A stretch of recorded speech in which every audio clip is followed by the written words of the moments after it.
Yeah, welcome back to Business Incorporated on Channels Television. The 2021 edition of the African Economic Conference begins tomorrow in Cabo Verde. The event, which is jointly organized by the African Development Bank, the Economic Commission for Africa, and the United Nations Development Program, will run from tomorrow, Thursday, to Saturday, and discussions will be on the theme, Financing Africa's Post-COVID-19 Development.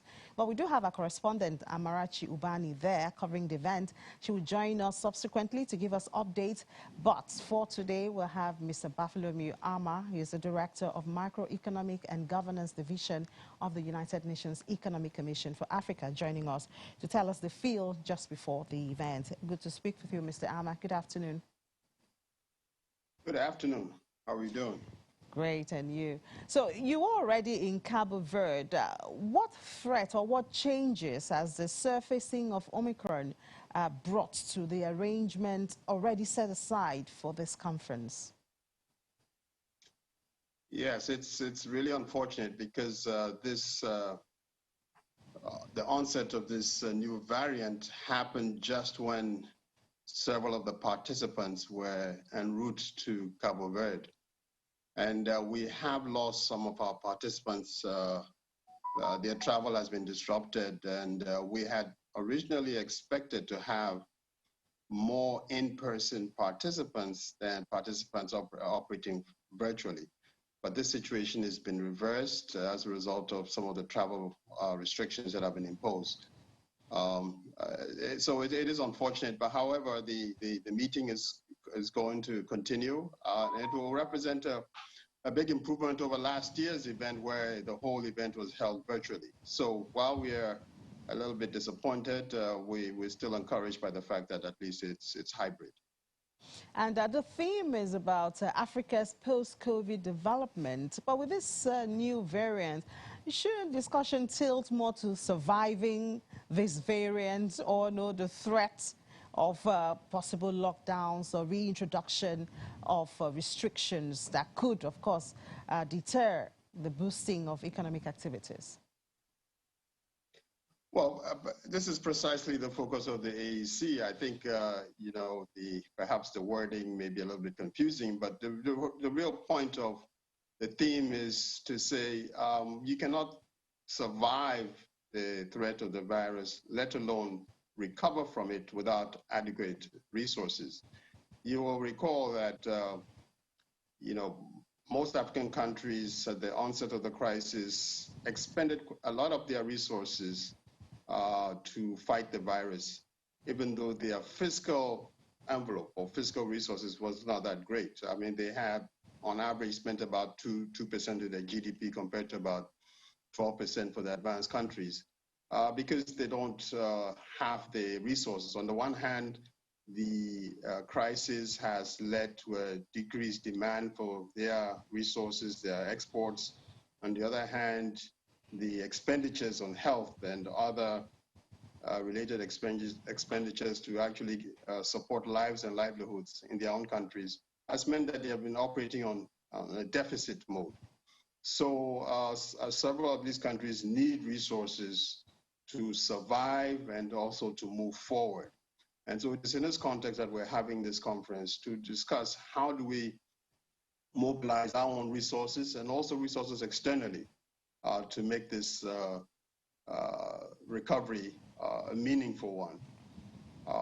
If you look at some of the efforts that have been put in place to support countries, both from external sources, one of them being the DSSI, which was really a way to tell countries to stop paying it really gave countries some leeway in terms of when they could repay their debts, the interest on their debt.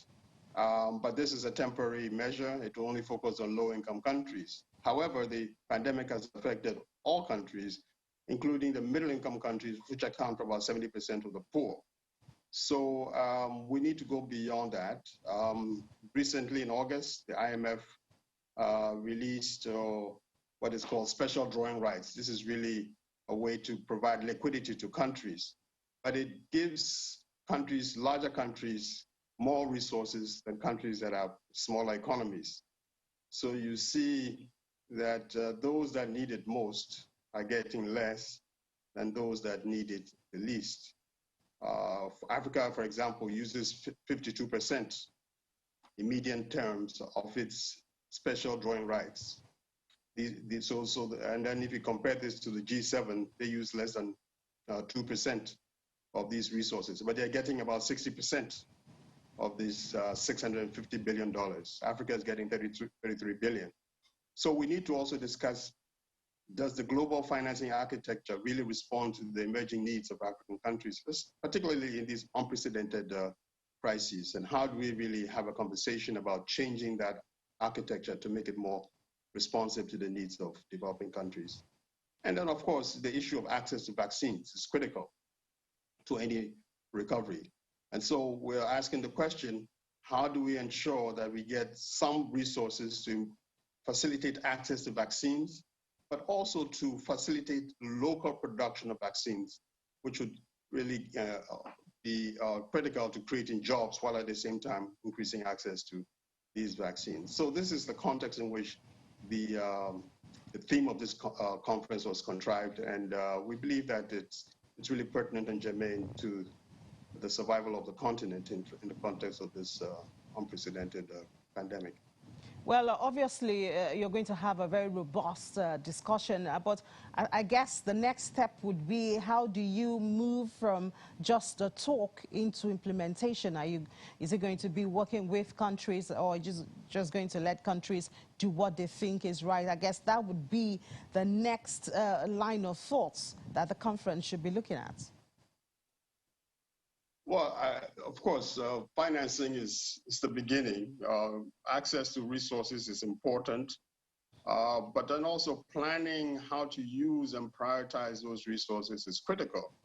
And in an era of constrained resources, one has to be very careful about understanding the implications of certain policy decisions. In other words, if you're to recover, what are the key sectors that have the biggest ripple effects or multiply effects on the rest of the country? Because the resources are limited. You can't spread them too thinly because the impact will be limited.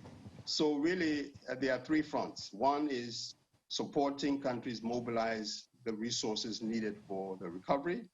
The second is helping them plan better to understand what are the likely impacts of their policy decisions in terms of the impacts on the economy and on society in general. And the third block is, when you spend and make these policy choices, is the execution effective to generate value for money? What are the leakages that are associated with all these implementation efforts? And so the governance aspect is also important. So really, it's a threefold package: mobilize resources, plan better, and ensure that the governance mechanisms really lead to value for money in terms of the resources that are expended. And this involves bringing to the discussion civil society to really watchdogs to really ensure that monies are used for what they were intended for. All right, Mr. Ama, thank you so much for sharing your thoughts with us, and we do wish you, well, successful meetings, and please do stay safe in Cabo Verde. Enjoy the rest of your day. Thank you very much.